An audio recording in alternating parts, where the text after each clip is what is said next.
I just watched the 60-minute special that detailed how the Russians hacked into the DNC and interfered with the 2016 election. I didn't realize how widespread it was and that they actually hacked into other organizations like Microsoft. Their effort was extremely sophisticated. And according to one expert, they're not even sure if they've completely eradicated the Russians from our systems.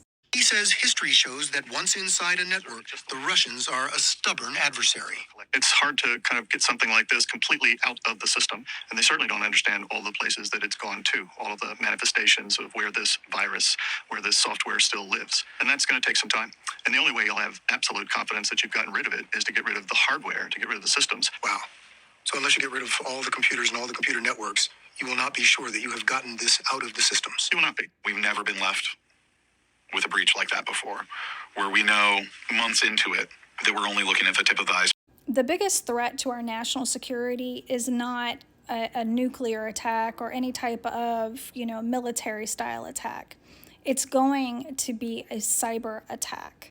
Combine that with AI and psychological warfare, that will take down our country faster than any sort of machinery or nuclear bomb ever could. So after I watched that 60-minute episode, when Donald Trump got up and said, "Don't worry about votes, we got the votes," totally made a lot more sense to me.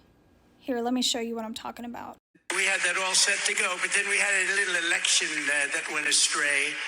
So we have to be careful. You got to get out there and you got to watch those voters. You don't have to vote. Don't worry about voting. The voting, we got plenty of votes. You got to. Election night, it used to be election day, election night.